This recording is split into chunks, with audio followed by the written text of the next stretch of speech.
T minus 4 minutes.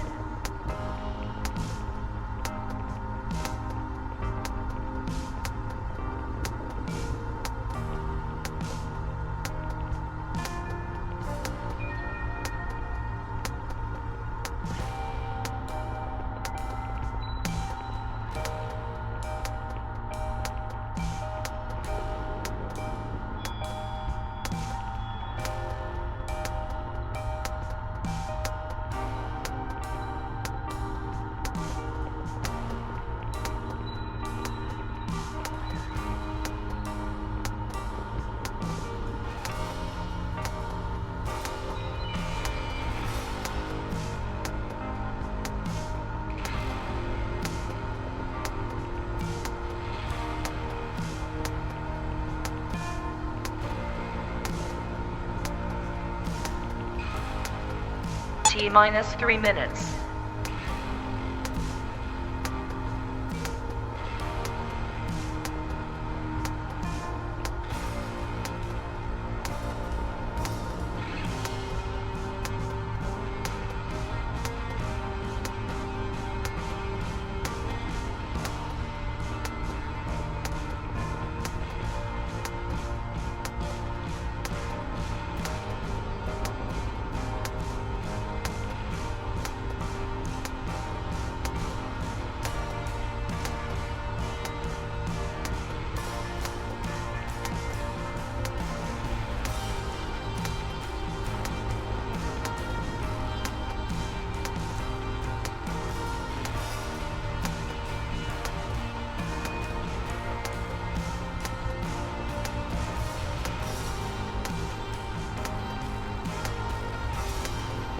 T minus 2 minutes.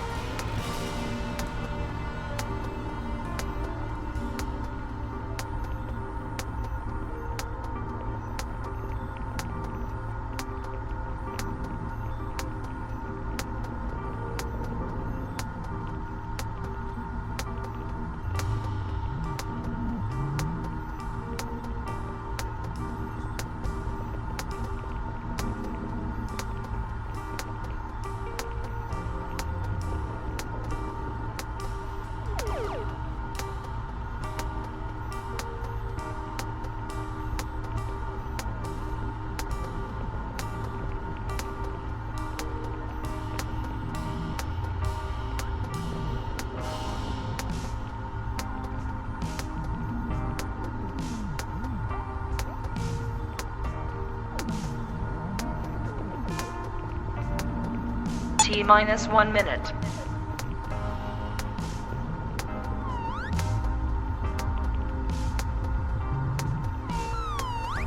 T minus 50 seconds.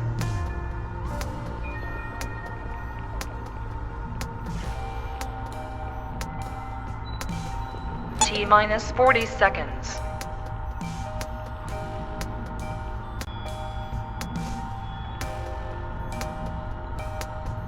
T minus 30 seconds.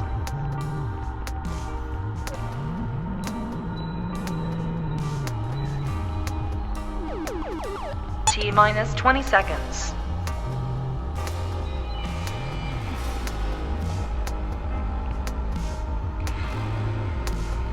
Ten, 9, 8, 7, 6, 5, 4, 3, 2, 1, 0.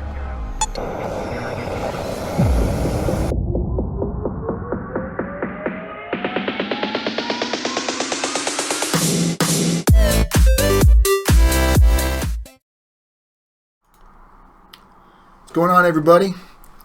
Happy Monday to you all. Hope you guys had a great weekend. Hope you did something fun and exciting. And as you guys can see, the topic of the video is Second Chance Act. So we're going to talk a little bit about the Second Chance Act today, guys. Give everybody a minute or so to join us. And in the meantime, I will take a sip of my coffee. And Shelly just got home. I could hear the beep of her horn and the barking dogs in the background. Let me fix my lighting.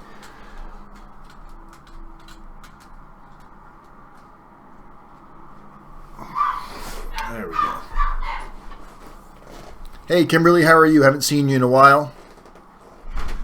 I should probably start asking her not to beep her horn when she gets home so the dogs don't go ape shit. They're very excited to see their mama, though. Mr. Merrick, APS in the house. Hey, Dan, great weekend. Did lots of tattooing. Nice. Getting lots of tattoos, or you did lots of tattooing? I need to get a tattoo.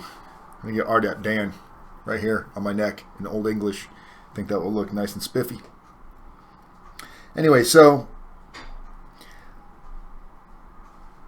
one of our clients that was actually one of the first clients that we had that going back well over a year ago, a guy by the name of Jonathan Chain was sentenced. I don't remember the exact amount of time. I should have had that here in front of you, but he just recently, a few months back, got put in for his federal halfway house. Now, a lot of you guys are asking about how to qualify for the Second Chance Act. Is there paperwork? You know what's crazy is I've seen on other consultants' websites, or not even just prison consultants, but just people offering services out there. And on some of these websites, it actually says they're going to do a second chance application. And I think it's important to note to you guys that you either qualify for the Second Chance Act or you do not. Now, just because you qualify for the Second Chance Act does not necessarily mean you are going to get put in for it. There is an X amount that they try to do per year. And what happens in a lot of times when you're at a camp, where camps have, some of these camps only have a couple of hundred inmates, some camps are under 200 inmates. If they were to give everybody the Second Chance Act, that would be kicking out tons of people out of the prison, which would make their capacity go down quite a bit. So when you're at a prison, its numbers need to make sense. So in order to get the prison to put you in for the Second Chance Act, your case manager has to basically just put you in for it, and it comes back approved or denied. Now, the problem is a lot of times the case managers at the prison do not want to put their clients in for the Second Chance Act. You guys will literally hear case managers or horror stories of case managers, wardens, that they don't give additional halfway house time to anybody. In some situations, that may be the truth. And in this situation, and I'm going to show you the email in a second here, in this situation from our client, he was only put in for 90 days. That's how much time they actually put him in for. And then that's when he emailed me to see if we could do anything about helping him with additional halfway house time.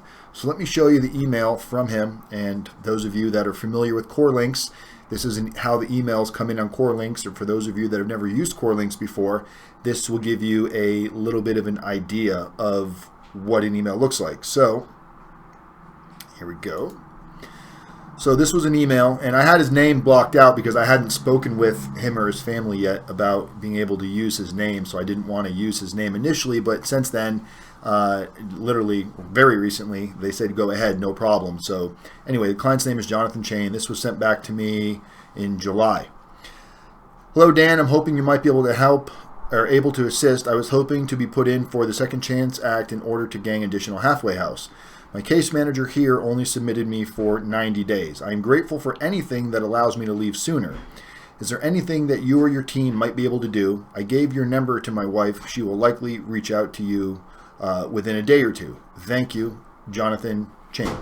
So we received the email from Jonathan, and let me close this off here. We received the email from Jonathan, and then just like we do, or like we explained to a lot of you, and this wasn't necessarily a service that we were really offering about 2 years ago. So what we went back and explained to him was, okay, before we go in and just ask them to give you additional halfway house time, there's going to be some things that we want you to do first. What classes have you taken? Send us a list of certificates.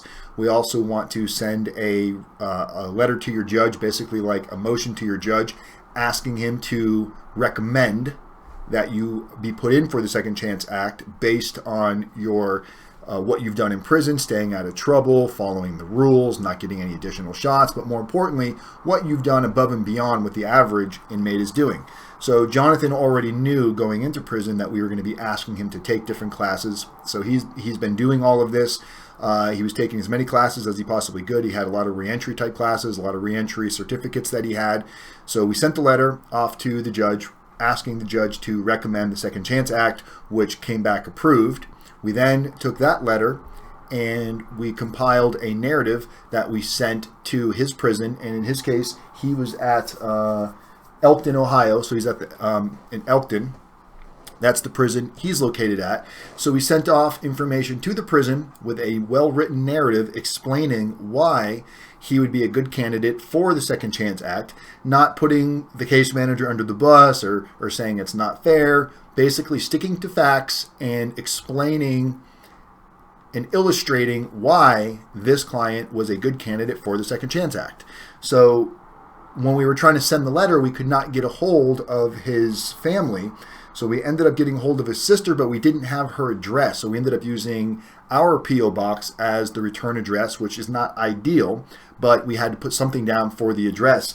So this is the letter that was received. It was dated September 8th, but we didn't get it September 8th. We just recently got it. So let me show you this letter, and then we'll go talk some of the comments. And so let me open up this letter here. Here it is, BOP letter. Okay. So I know it might be a little bit hard to see. Let me see if I can zoom in on this screen over here. How do you do that? Control. Anyway, you should be able to see it.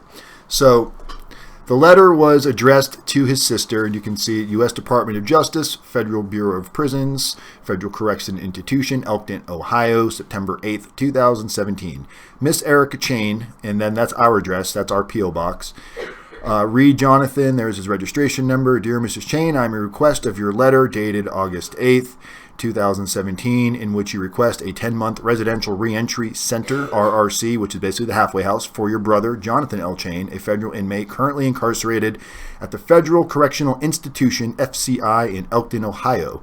Inmate Chain's unit team has received him in accordance with the Second Chance Act of 2007, and they determined Inmate Chain will be submitted for a 224-day RRC placement effective February 6, 2018. Let me know if you guys need me to go back to that, and I'll open it back up for you guys. But let me go ahead and take this off the screen here so you can see me again. Hi, it's me again.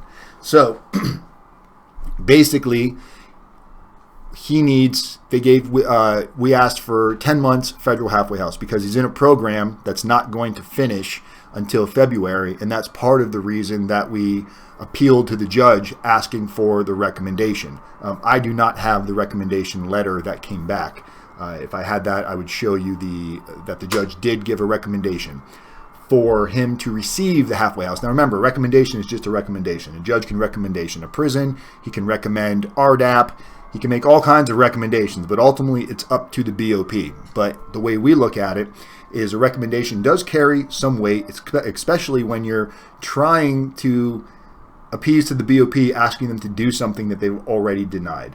So this is a perfect case scenario, and we don't always get to see these letters because sometimes the clients get them, sometimes they send them to us, sometimes they don't, sometimes they never even tell us. We just find out after the fact. In this situation, it had our return address on there, so we were able to get the letter back. So this is a great case scenario for those of you that are trying to maximize how much time you can get off while you're in prison. Now, obviously, the halfway house is still the BOP, so he's still going to be serving a sentence once he arrives at the halfway house in February.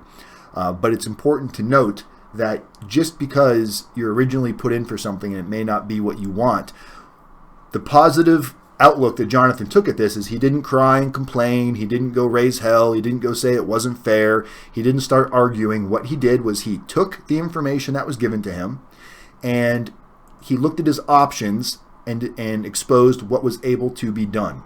So we went through the proper channels. We didn't start demanding. We didn't send any kind of nasty letters because that's not going to get you anywhere, guys. For those of you that haven't learned that yet, when you get upset and you start writing the judge and telling the judge how unfair this is and it's a race thing, it's not going to get you anywhere. It's just going to you're saying things in the heat of the moment that you're later on going to regret.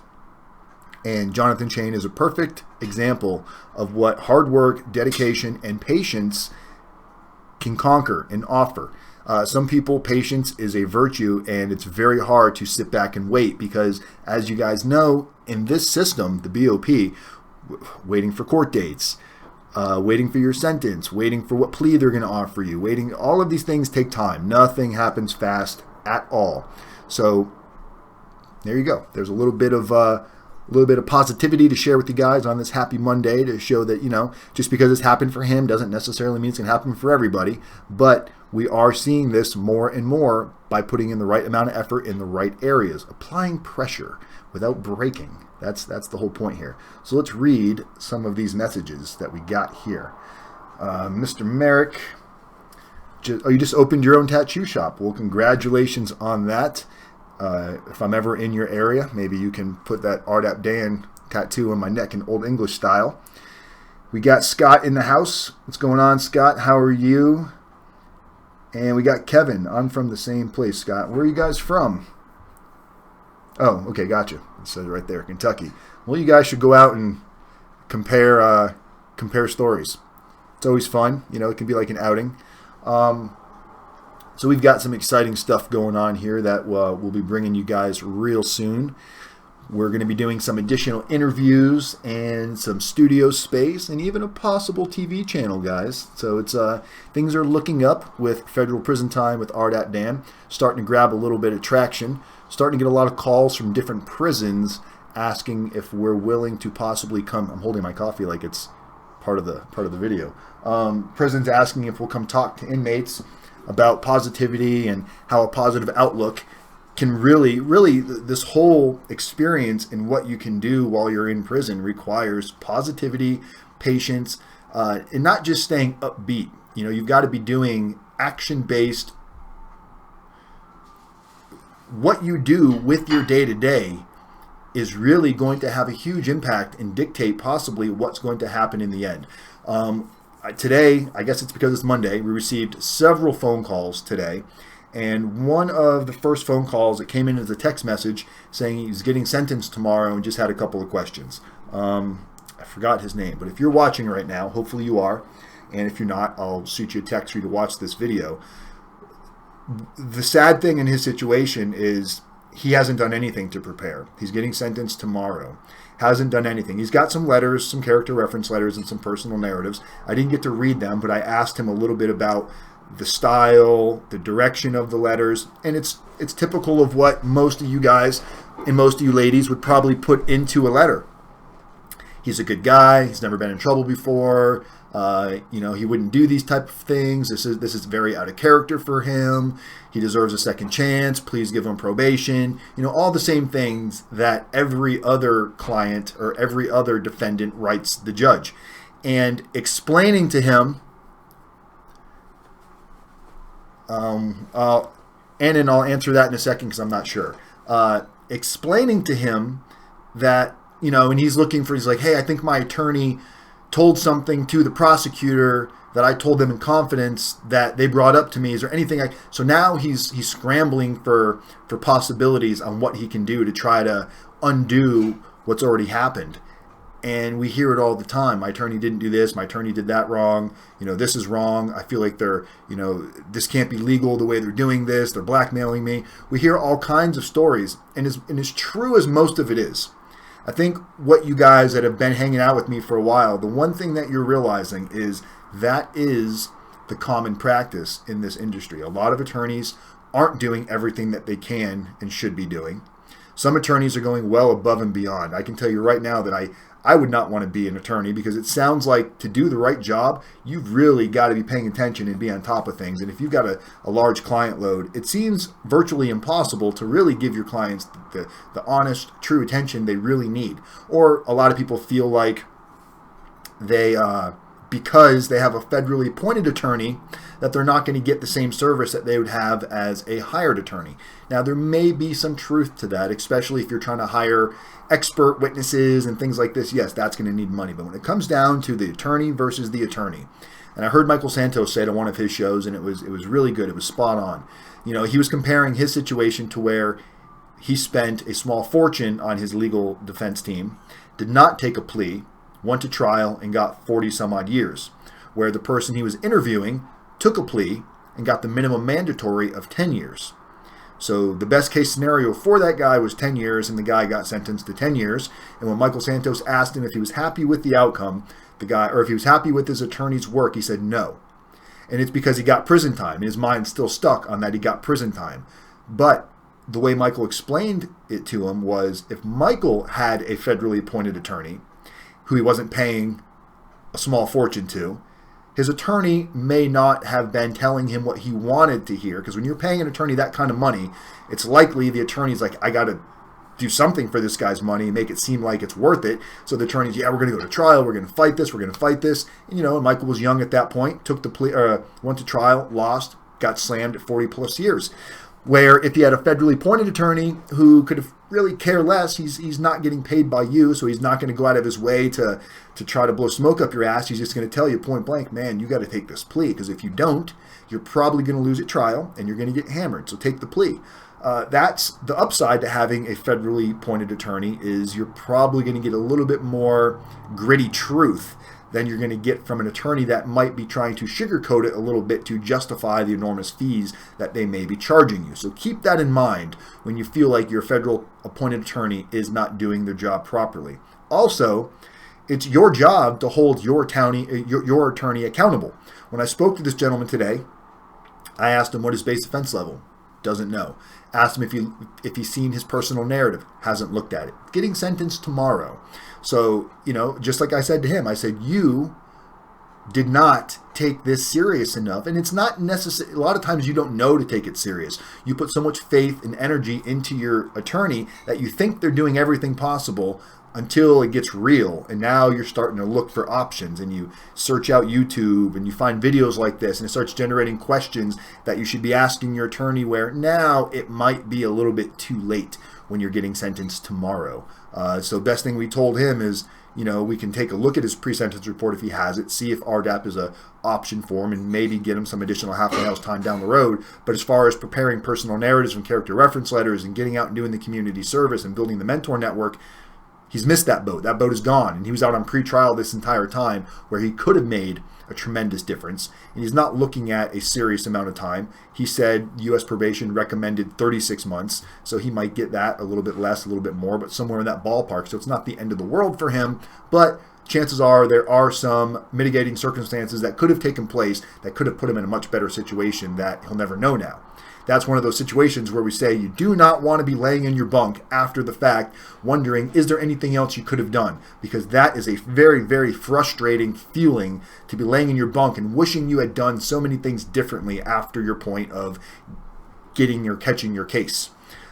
So unfortunate. Spoke to another client. Great advice from this client. This client gave me a great idea that I want to share with all of you, and it's such a basic. Okay, so this client was talking about writing his personal narratives and his character reference letters, and he's called every prison consultant under the sun. Literally every prison consultant's name I know, he has called and spoken to him, and he had good things to say about everybody. He just said he ended up going with me because he feels my videos are a little bit more personable and just a little bit more, not more honest like the other ones are lying, just a little bit more information, like we're having a conversation. Like I'm not here just to, hey, give you some bait and then get you to call me and we'll talk about the rest. I try to give as much as I can on the videos. So that is why he said he ended up going with me, which I appreciated that comment, the compliment. But what he said was, should he read his personal narrative as his allocution at the day of sentencing? And the answer to that is obviously no. Your personal narrative is your personal narrative. Your allocution should not be the same thing as your narrative. The allocution should be a short, well-prepared statement that you're going to make to create an impact.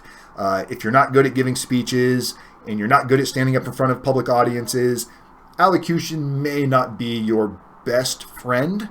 If you've got a really well-written narrative, a lot of that stuff can be explained in the narrative. But what he did say was what he's been doing he's been wanting to see how judges respond and what goes on, what's the mechanics of a sentencing. He's been going to his district federal courthouse. He says he's been going every week, sitting in on sentences and watching things take place. And he said the one thing that he was shocked and blown away about is most people, don't even have personal narratives really and character reference letters. They got some like half-written letter that they submit at the last minute. But he said more importantly than that is they all sounded the same, because the judge explained that you're using your kids, you're using your wife. It was like the judge's response was the same response for everybody coming through the door. Different cases, different people, same response. Why? Because everybody's letter, personal narratives, character reference letters, allocutions,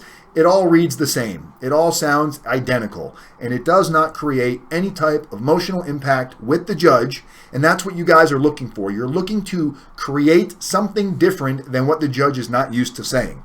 So whether you're going to hire me or any other prison consultant, keep that in the back of your mind. If you can take yourself out of the equation for a minute and just try to put yourself in the judge's shoes and imagine the type of letters he reads. Imagine what people write when they're asking for a shorter sentence or they're asking for probation.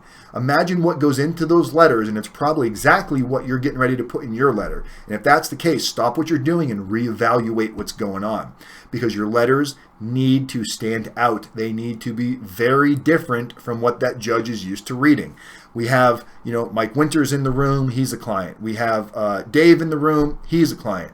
We have Jay Hoogie in the room. It's not his real last name, but Jay Hoagie, because he likes sandwiches, I guess. We got Jay in the room. He's a client. Jay is actually one of the clients that's already gone to sentencing. And because of his letters and his preparation and his community service, the judge doesn't even want to sentence him to prison. The judge is reevaluating, and he goes back, I think, is it this month or next month, Jay, when you go back to find out if you're going to be sentenced. But it looks like the judge is leaning towards giving him probation. And it's not just because of the letter or just because of this or just because of that. It's because of a totality of being prepared and doing everything within your power to put energy into the outcome that you want. Manifesting your destiny. It doesn't always happen exactly the way you want it to come, but I'm telling you, shoot for the stars. If you hit anywhere between there and the stars, preferably the moon, you're going to be doing really well and in a much better situation than what you already had. Mr. Merrick, what's the difference between a personal narrative and a character reference letter, Dan? Good question, Mr. Merrick. So a personal narrative is your letter that you're writing to the judge. Character reference letters are letters that your friends and family are writing on your behalf to the judge about you and how they know you. Things to remember in the back of your mind when you're writing or when you're asking people to be character references. You don't want to go to your priest. You don't want to go to your professor. You don't want to go to your friend that is a judge somewhere. You want friends and family that know you intimately and personally. Those are always going to have the best possible outcome, because when a judge reads a letter, and if it's from Professor of Stanford, some college course you took 10 years ago, the judge doesn't know you, or the professor doesn't know you personally, intimately. The judge knows you're just getting this letter trying to piggyback on the credential. So don't piggyback on credentials of who's writing your letters. The letters need to have substance to them. Sounds like what happened to me in the civil case. Attorney was lazy. I hired an editor worth every penny I paid because my doc was so strong and who specialized in packaging cases. There you go. And that's basically, somebody that's helped. That's basically what a consultant does. A good consultant is going to, A, know what needs to go in these letters. They're going to have the ability to tell a story. Maybe you're not telling the full story. Not everybody's great at telling stories, guys. You got to admit. Some people tell stories and it's like, oh my God, are they ever going to stop talking? Probably how you guys feel right now. And then other people tell stories and it can be the most lame story in the world, but because of their delivery, it captivates you and it really brings you into it. That's why I told you I have a buddy of mine, Larry Dorsey, who I spent some time with in Coleman. And this guy's just an amazing storyteller. So I'd like to have just a fun, free Saturday where we have Larry on here just talking about prison stories and just getting everybody in a good mood and some fun, warm-hearted, funny stories that will make everybody you'll probably be crying from tears of joy and laughter. You'll be crying by the end of the video. So let's read some of these messages. I saw I missed a couple of messages up here. Somebody else asked me. Sanser asked, could you take college credits in prison? Yes and no. It depends on the prison you go to. Some prisons have more programs than others. Usually the larger prisons have additional programs because there's more inmates to offer it. But when you get to a really small prison, like a small camp with like 100 guys, programs are pretty limited because there's not that many people to present it to. And these college credited classes, they're not looking for one or two people to take the class. And not everybody in prison wants to take these classes. So yes and no. You just need to do research. If you're curious about what prison you want to go to, don't forget to, and I'll put a link to it in this video. It's not in there right now, but the video we did on, what was it, Saturday, right? Last Saturday. The prison calculator, guys, picking the best prison. We have a calculator that you can put in your zip code. It allows you to put in your sentencing date. If you've already been sentenced, you know exactly how much time you're going to get. You can put in the amount of time that you're going to receive, or you can put in the range that you're going to be sentenced to with your zip code and your custody level, whether you're going to be like a low, medium, high security, camp, low, medium, pen. It allows you to put that in there. Then it spits out the most desirable prisons within your zip code area, and it tells you the likelihood of you making it to that prison based on occupancy of the prison. How many actual inmates are there versus how many inmates it can hold, and how close it is to its threshold. The closer it is to the threshold, the less likely you will get to go to that prison. So why is that important? Because you're asking your attorney to ask the judge to make a recommendation to a specific prison. You do not want to waste your recommendation on a prison that is likely at capacity. So you want to take that into advisement and talk to your attorney about that. Also, another really great thing to remember is if you're looking to get into RDAP and you're not being sentenced to an enormous amount of time. So let's say you're getting sentenced to under 40 months, 38 months, 39 months, and you believe you're going to be a candidate for RDAP. We're going through this with a client right now that told me his sentence date, or told me his surrender date, and he's sentenced to, I think it was 37 months, so he's right at the break of the cusp, and I don't remember where he's being sentenced to, but we spoke about this in one of the videos. I was able to call down to the prison. I had to call back several times. I got the RDAP coordinator on the line. She told me that one class was starting this month, like a week before he gets there, which he's not going to be able to get into that one. If you're not there the day of the class starting, they're not going to allow you to start the class late. If anybody tells you different, full of shit. You cannot start the class late. You can't start one day late. So if the class starts on October 20th and you arrive at the prison October 21st, you're out of gas. You got to wait till the next class. Well, unfortunately for this guy, the next class does not, it was either February or March, which is going to definitely kick him out of the possibility of getting the full year off. So now he's only going to qualify for 9 months off. So how this can be avoided in the future is when you get sentenced to a date, you can use resources like me to find out when the next RDAP class is starting at that prison. Then you can ask your attorney to put in a motion to change your surrender date to either sooner or later. And everyone's like, I don't want to fucking go sooner, but if it means 6, 9, 12 months off of a prison sentence, and you might have to self-surrender a week or two earlier, why not? Why not start your prison sentence now if it means you're getting that much more time off? So these are some of the moving parts that people do not think about. People think, okay, I need 37 months in order to get a year off. The judge sentenced me to 37 months, so I'm going to get the year off. It's not based on the amount of time you were sentenced to. It's based on the amount of time you have remaining when you enter into the RDAP program. So you got to really take that factor into consideration, because it can make a huge difference on your time, and it's very frustrating when you get there and find this stuff out when it's too late and there's nothing you can do about it. Do you help with the letters? Is that one of your services? Absolutely, Santer. I would say that's one of our biggest services and selling points. Is, as I know right now, don't quote me on this, but from what I know at this point, we are the only consultants that actually help with the personal narrative and the character reference letters. And when I say help, we don't just give you some ideas and say, go write your letter. We give you outline. We give you samples from clients that have had successful outcomes to give you a direction to start your own letter in. Then we take your letter, make edits, recommendations, if need be, rewrite the entire letter, but we want to make sure it's still your story and your words, just rewritten to generate the effect it's looking for. We do the same thing with the character reference letters. We do that for 3 character reference letters. So your personal narrative, 3 character reference letters, and for our clients that are paying for our full service, that's with unlimited revisions. Within reason. I mean, you got to be reasonable, but for the most part, unlimited revisions, because there might be some stuff you need to take away or add, or your attorney might want to add something or take something away. So we make sure you guys have full control over the final version. And there's a couple of times where we've had to go maybe 2 times and make some revisions, but for the most part, Our team has been doing this for some time now, well before I was even doing what I do. One of the ladies that we have helping us do this, she's been doing this for years for clients. She's the same person that helped me receive my additional halfway house time. So, the narratives for the judge, then we'll write letters later on requesting additional halfway house time.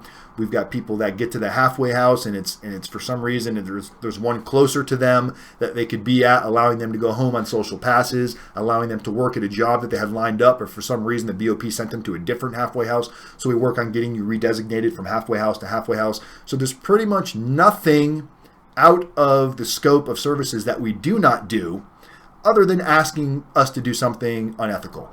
We had a client today ask if he could give extra money, that we'd be willing to make deposits for him into his commissary account. And never had anybody ask that before, but I guess if you don't have anybody on the outside to do it, or maybe somebody that you can't trust, that is something that we'd be willing to offer as well if people need to take advantage of things like that. So, guys, it's just, people ask, well, what is it you don't do? It's like, within reason, we'll pretty much do anything that you ask us to do that makes sense. That's going to put you in a better situation. We're not going to waste our time and do things that aren't going to help you at all. We're not going to do your commissary for you. We're not going to order your food and tell you what you should buy and shouldn't buy, because that's going to be the preference. Many revisions for me was a pain in the ass, Dan and Shelley. Yeah, that's okay, Scott. But Scott, yours was a little bit unique. You're looking at a lot of time, and you came in a little bit late in the game, so there was a lot of scrambling done on yours. But in the end, you didn't get a tremendously great sentence, but you got reduced from what you were expecting. And the judge commented on what you've done. He commented on your letters, personal narrative, and character reference letters, and did reduce your sentence, and told you the reason why he reduced it was because of the coercion, or the consistency in your letters with your personal narrative and your character reference letters. So everything you guys do from this point to the day of sentencing can make a difference. Don't sit around and waste it. That's exactly the service my editor offered. He worked with my major witness, a European doctor expert in my health, and translated my docs English to French. Yeah, and those are things that we're helping a lady right now. She's trying to get additional halfway house time for her husband, writing letters to judges, reviewing some of the work that, because some of these attorneys, they have the right thought process, they're writing the right lingo, but the time frames don't match up with what needs to take place for maybe like RDAP, or something somebody got from maybe a therapist they have to help them get into RDAP, but it doesn't specify the dates of use. So there's a lot of extra. Having a pair of eyes that understands the process doesn't mean we're going to go in there and undo what your attorney did. We're just going to say, hey, this is great. Says everything it needs to say. However, when an RDAP coordinator looks at this, it's not specific to the date frame of when the drug use started, when the drug use stopped, and because of that, he could be denied, even though it says here that he's an actual addict of some sort of a chemical. So there's a lot to be looked at. It's not just a cookie cutter process where we do the same process for every client. There's no form letters that we use. We send you some ideas, but when your letters are done, every letter is unique. Every letter is independent. We're not just unplugging your name and putting somebody else's name in its place. Each letter is uniquely written. That's why we ask you to give us time when you receive these letters. Our big days for focusing on letters is Thursdays. That's the days when we have our teams. That's when we go over clients' needs, different letters, new situations that arise. So this is something that we do on a weekly basis, day in, day out, 24/7. Many of you know, late at night, weekends, holidays. It's anxiety doesn't rest. And you guys are under a lot of stress, a lot of pressure, a lot of anxiety, and your families. One of the guys I was talking to today, this has put a huge toll on his family. His wife through her entire inheritance defending his case. And, it's put a big strain on their relationship. She's still supportive, she's still there, but he says she does not look at me the way she did the last 25 years.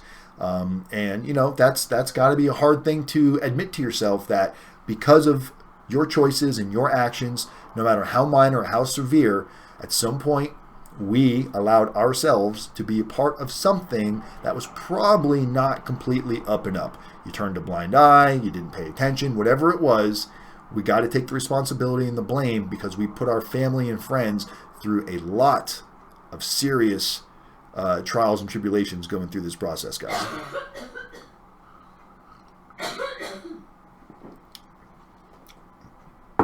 My coffee's getting cold. So, I'm going to close this door. Shelly's out there. She's still sick. So Wednesday, we may take a day off, guys. I have a few things that I need to take care of on Wednesday, so I don't know if I'm going to be done in time for Wednesday's ladies' night. So I apologize. I will let you guys know for sure Wednesday. And remember, the only way you're going to know if we're not going to go live on Wednesday is if you have become a subscriber on the text message service by texting the word YouTube to 35074. That's the only way that we're going to be able to notify. So if you're waiting around without that on Wednesday and you are making, because I know you all arrange your schedules around my videos. I appreciate that. But no. But seriously, if you're going to be checking for us live on Wednesday and you don't see us go live, you would have received a text message if you had just texted the word YouTube to 35074. Also, if you're not a client and you would like to take use of our sentencing calculator, which can help you pick the prison you want to go to give yourself the best ability to make that recommendation to the judge, let me know. It is something that's going to be available for non-clients as well. There will just be a flat fee for that.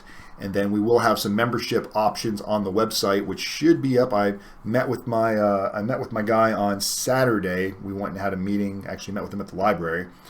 And those membership options should be available within the next 2 to 3 weeks on the website. Different services. Maybe some of you guys just need 1 or 2 things and you don't need the full service. So we're trying to give you guys options if not everybody needs a full service. I usually get a notification from YouTube, then I tell Greasy, and she is always busy with the kids. Well, thank you, Sanser. I appreciate that. I spoke to Greasy, I think it was just the other day by email, another client of ours. I got to tell you guys, we've really brought some amazing clients have really come to us through this channel and other social media. If you're not following me on other social media, go check me out. I don't know why the link's not on here. I thought it was on the screen. But, Instagram, Snapchat, Twitter, Quora, Quora, whatever it's called, pretty much everywhere you can imagine that's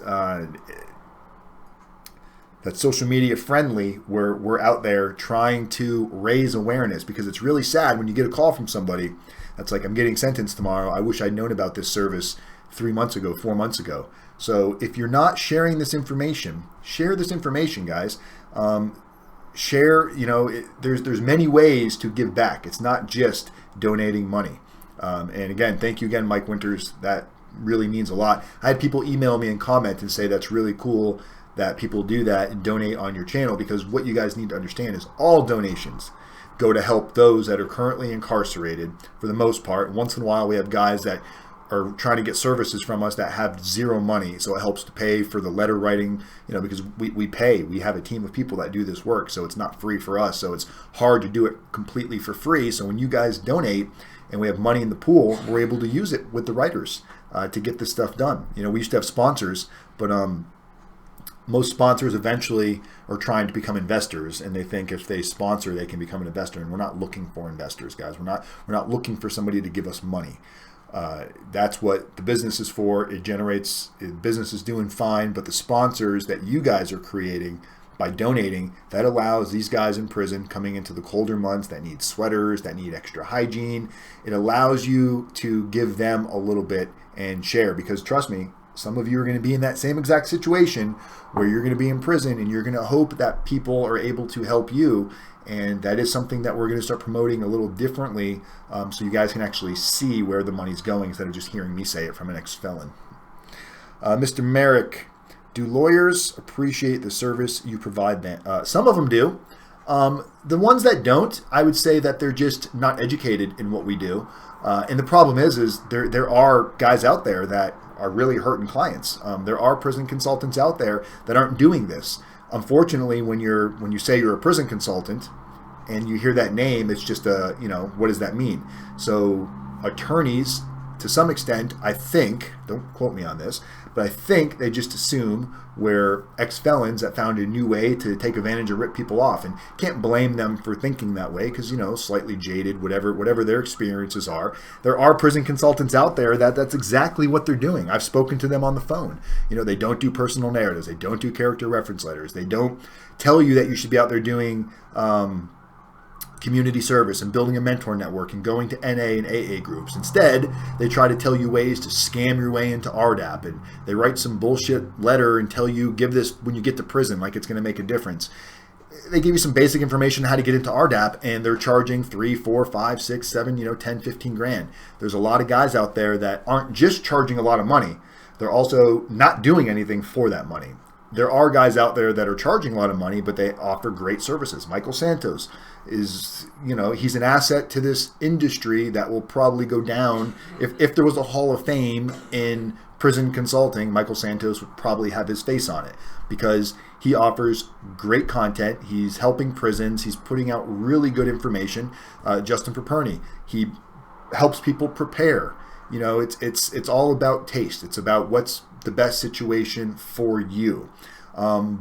There's a couple of other guys out there that I'm sure are doing okay work as well, but there are a lot of guys out there that are not. There are a lot of guys out there that don't do anything. That tell you letters don't matter. They do. They absolutely do, or they can matter at the very least. Santana, I am attending AA meetings. Besides that, I went today for assessment. Good. Scott, Dan, forgot to ask you today, is my package to Grand Prairie going out this week for RDAP? Correct. And it's also going to go to the coordinator of the prison as well, Scott. And I'll give you that tracking number once it goes. There's no mail today, so I'm imagining your stuff will probably go out. It'll be out before the end of the week, and I'll give you tracking on all of that. Other questions? Sanser, Santana, I will text you. Sanser, are you talking to me? You're going to text me when I finish the video? Greasy, what is up, Greasy? GM.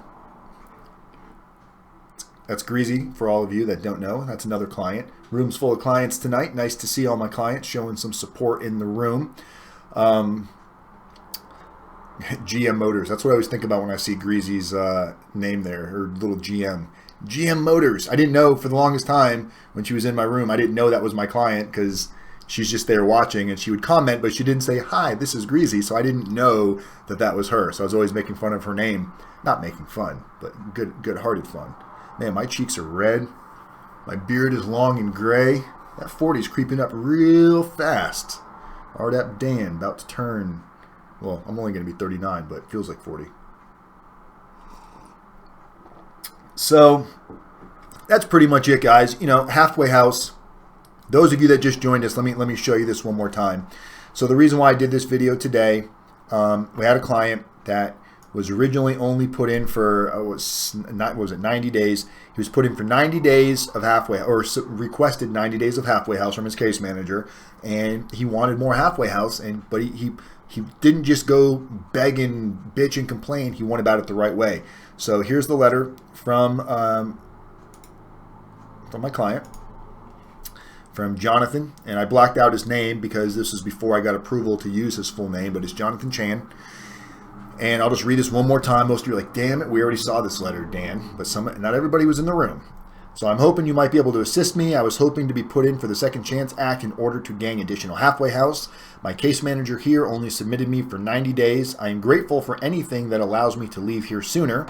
Is there anything that you or your team might be able to do? I gave your information to my wife. She will likely reach out to you within a day or two. Thank you, Jonathan Chain.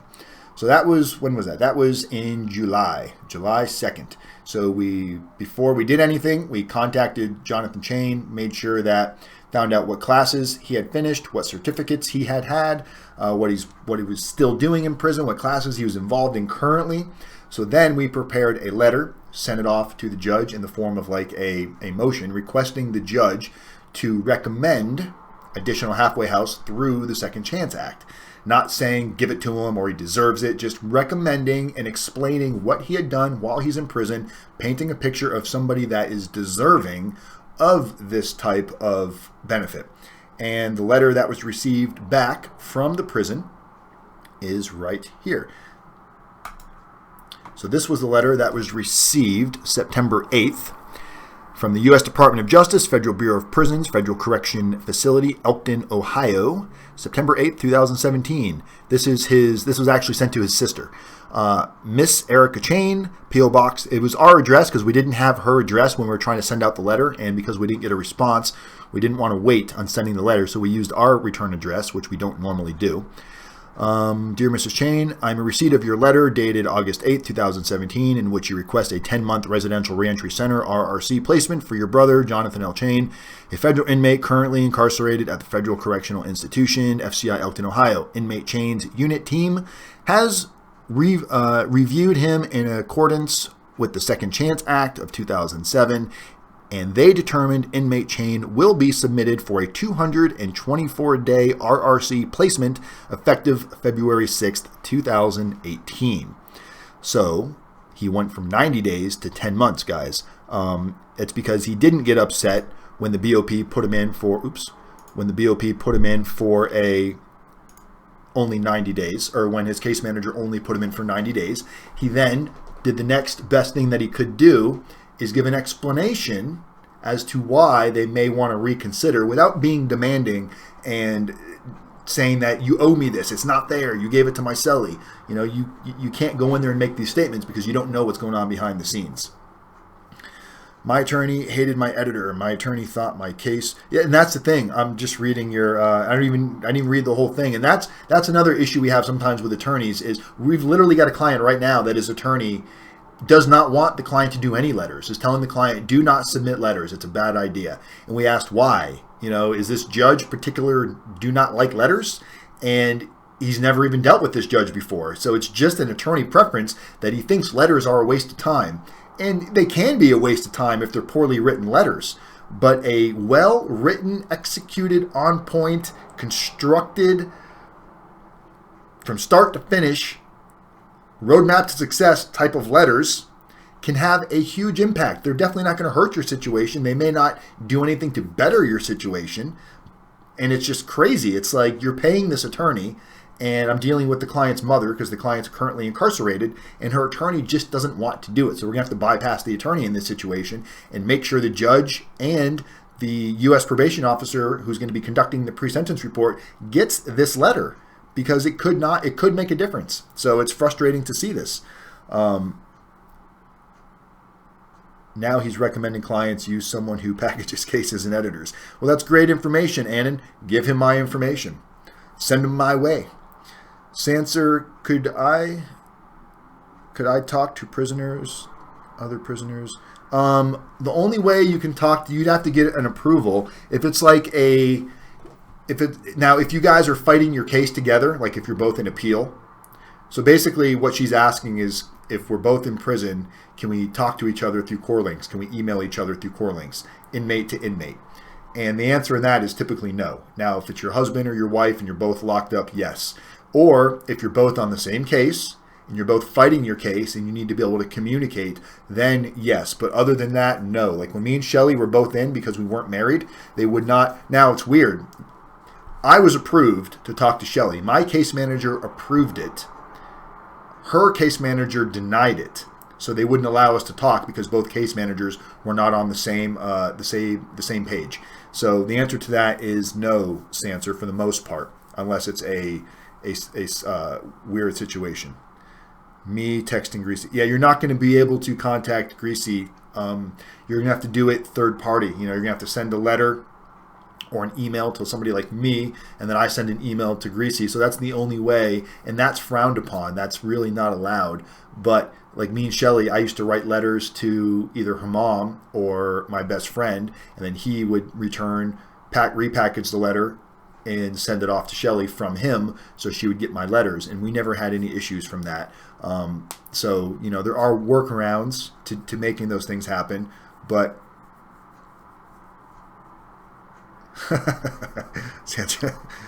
Yeah, it's unfortunate because it'd be nice to be able to keep touch with, if you've got my co-conspirator, me and him went to the same prison. We were in the same, we weren't in the same unit, but we were at the same prison. We used to walk the yard and eat lunch together sometimes and work out together sometimes. But, then he ended up getting transferred to a different prison halfway through. He went to Yazoo City after that. And, I haven't talked to him since. I don't know. I know he's out. He's in the halfway house or just finished halfway house. But, communication's tough in prison, guys. That's everything's slow. You email somebody right now, they don't get it instantly. It could take several hours for an email to get to somebody. So if you send an email late in the day, you're not going to see a response until the next day. Sometimes mail is faster. Honestly, phone calls aren't always a good way to keep touch with people. But, you just have to go in there and learn the ropes a little bit and get a system down and what's going to be best suited for you. And I can tell you, my prison experience was not bad. I don't have a whole lot of regrets from prison. I made a lot of notes. I made a lot of friends in there. People that I would actually hang out with on the outside. People that are good people that were just like me, made mistakes. There's a lot of good non-violent criminals in prison that just made some bad choices and will forever possibly be judged for those series of bad events.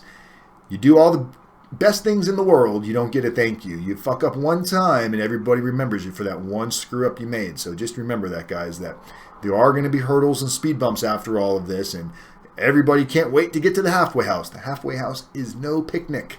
It is no walk in the park. It is not this cushy, upgraded version of prison. It's a shitty, grimy, bleak, but you get real food, you go home on the weekends, you can maintain a job, make real money. So those in itself outweigh all of the other positives, because your goals for most of you should be to get back to your family as soon as possible and start being able to contribute back to being a part of that unit, that family that you're leaving behind right now. So we're going to run for about another minute or two here, guys. We're at about 57 minutes right now. Some reason my co-conspirators I never seen before 3 of us in the same case. I know they are therapists, but I don't know them. Yeah, co-conspirators are weird.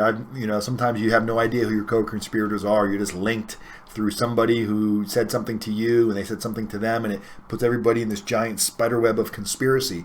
Conspiracy is probably the number one nasty charge to get caught with, because it's very hard to take yourself and disprove that you're not part of a conspiracy. It takes just hearsay. You didn't have to get caught with drugs. You didn't have to get caught with money. You didn't have to get caught with any of the thing that they said you did. They just have to have enough people saying you knew about it or you did what they said you did. And that's all it takes. And these cannot even be, they don't have to be super credible people. They can be drug addicts. They can be known liars. And if they're saying what the feds want them to say, all of a sudden they become real credible. So, conspiracies, no fun. If you're not in a conspiracy, your luck's probably going to look up at some point. We just had a client that put in all this hard work and effort and was asking the right questions, bringing stuff to his attorney, and the feds dropped the case on him. Dropped it.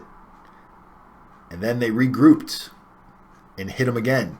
Just got an email from him that they re-indicted him. They brought him back. They brought charges on him again. So it's like the feds don't go away easy. They do not like to lose. And we've had that happen a couple of times. He's the first one that they've reopened charges on. But I guarantee it's opened everybody else's eyes on the feds that, on the people that the feds drop charges on. 3 of us in the same indictment. Look, if you guys aren't, if there's no separatee on your co-conspirators, like I didn't have separatees because we weren't like testifying against each other. We all were making the same statement. So they allowed us, there was no separatee. So if you don't have a separatee, Sanser, technically you and Greasy could end up at the same prison. Shelly and our other 2 co-conspirator women, Shelly and the other 2 co-conspirators all ended up at the same prison. So it was Shelly, Candace, and Adele, 3 amigas hanging out in prison. And then there was me and Sean hanging out in the same prison. So it is possible to go to the same prison as your co-conspirator if there's no separatees, meaning you're not saying stuff against each other. They don't want any bad blood in prison to happen.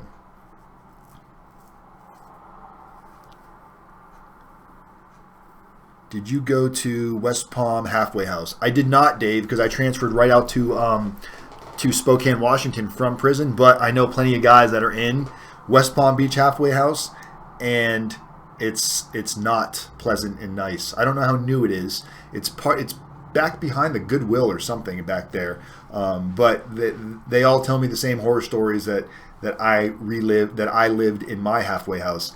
So I'm pretty sure it's very similar to, a lot of bullshit goes on.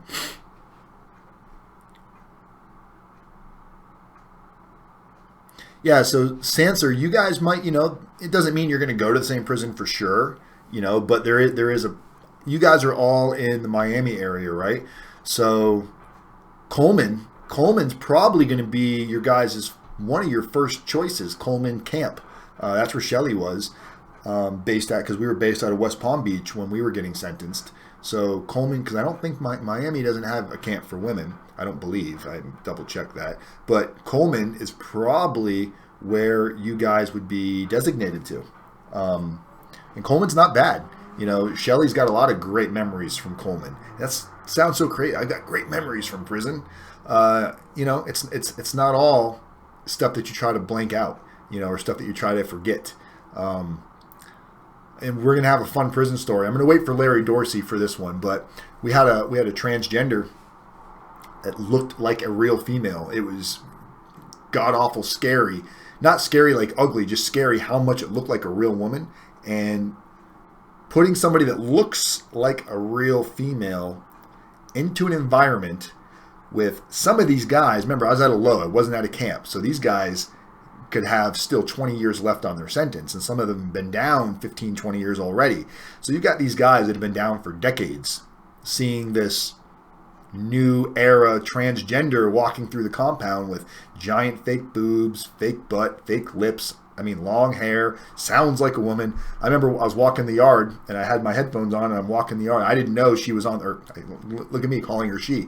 I didn't know, well, by law, she changed her name legally and she's now identified as a she, even though it's still a man.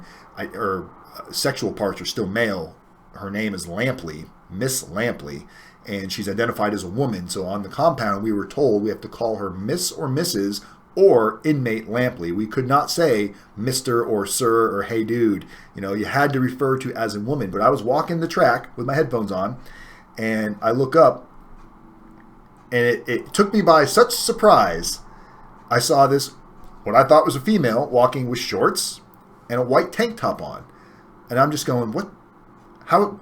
I was so confused. It took me a minute to realize going, holy shit, that's a transgender. Like, it literally took about 10 seconds to register completely what was going on. And, God, I tell you what, Miss Lampley's commissary was always full, and I don't think she got any commissary money, but she always had full commissary. You do the math? No. None of that commissary came from me. We're just going to put that out there. But we'll have some real interesting stories when Larry Dorsey joins us. Pensacola. Pensacola's a good camp, Dave. For Pensacola, because Coleman doesn't have a camp for women, for men. So Pensacola would be a great camp for men, and Pensacola offers RDAP, I believe. So Pensacola is a great choice. If there's or Miami. Miami's got a great camp as well, and there's RDAP at the camp in Miami. So yeah, guys, there's and the thing is doing your homework.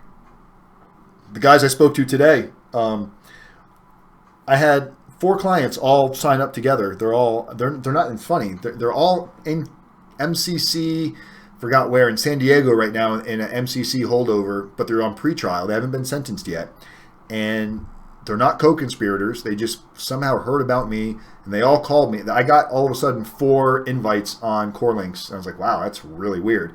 And then I got a phone call, spoke to him. He said, hey, somebody else is going to call you. Got a phone call, spoke to him. Hey, somebody else is going to call you. Spoke to all 4 of them, and they all had spoken to other prison consultants because they've been doing their homework. These guys were in on wire fraud, I believe. 2 of them was wire fraud, and the other 2 were something else. But they're all white-collar type crimes, and they all want RDAP, and they're all trying to go to Lompoc because they're California. And when I told them there's no RDAP at Lompoc, all of their break, you just saw the brakes going off in their mind. Like, what do you mean? Yes, it is. That's what we're being. I'm like, I'm telling you, it was. It's no longer there. You know, you're going to end up going to Sheridan, or you're going to end up at Lompoc finding out there is no RDAP because that's where you're recommending, and the judge might not know RDAP's no longer there, and your attorney might not know, and the BOP might still have some kind of weird register showing that it's still there, and then you get there and find out, and then you got to get redesignated, and that could take you out of your time limit. So the fact that we're able to explain this to them made a huge difference, and that's why they chose me. You know, so we had 4 clients from just some basic information from doing our homework. You know, so that's what keeps our business growing, guys. Is we don't just answer your questions. You know, we do research. We're actually putting in time and effort. You know, not just making. I wish I could just make videos all day and that's all that I did, but it's just not. There's a lot of information that we prepare for you to make sure that we're giving you the best experience possible. And I'm way over my hour, huh? Because I just love to hear myself talk. rdapdan loves himself so much. Let's turn this off. I don't need this going. Trying an hour. Okay. So yeah, we're at an hour, 6 minutes. So I'm about 6 minutes past due. Dave Morton, still waiting for designation. Dave, what's your surrender date again, Dave? I know you told me, but I have the memory of a goldfish. That's why I have to rely on people and make notes for everything.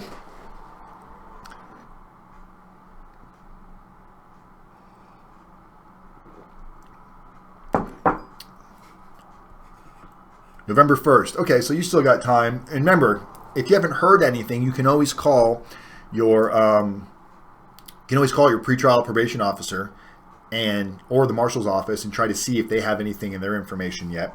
And don't forget, guys, if you want to help out and give the gift of a donation to help out an inmate that may need some additional help, there you go. It's right there. Click on that link.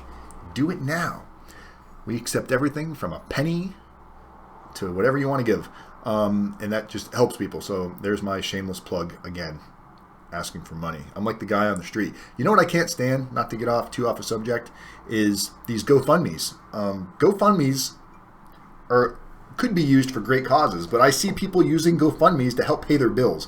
Like, hey, I lost my job, or I've been out of work for 6 months, and they're about to turn my lights off, or they're about to evict me, and they're running GoFundMe pages, and it kind of takes away the specialness of what a GoFundMe should. So now when I picture a GoFundMe account, it's like I see the guy on the side of the street like just asking and begging for money. It's like people have taken these GoFundMe pages and they're not doing anything about their own situation to better their life. They just found a way to beg for money through donations. Donations should be used like, hey, my dog just got hit by a car and he's at the veterinarian and I can't afford it and they're going to put him down. Can anybody help me? You know, that's understandable.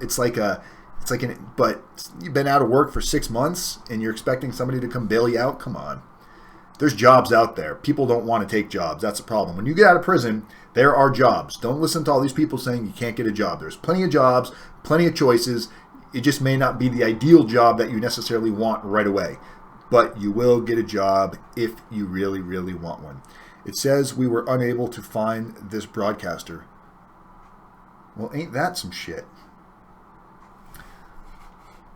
There's a money symbol. Here, let me show you. Greasy, I'm sorry, not Greasy. Sanser, if you look on the chat, there's a little money symbol down there. You can also do it through that way. That's crazy. Why is it being mean to me?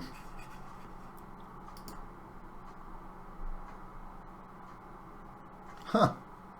Yeah, I just clicked on it. That is crazy. Maybe I gotta log in. Let me see why it's doing that, ladies and gentlemen.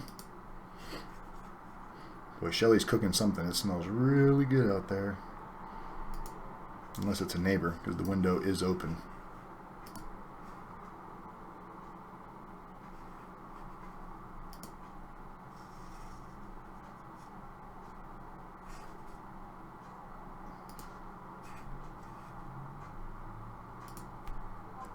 Here you go. Here's the link. I don't know why it...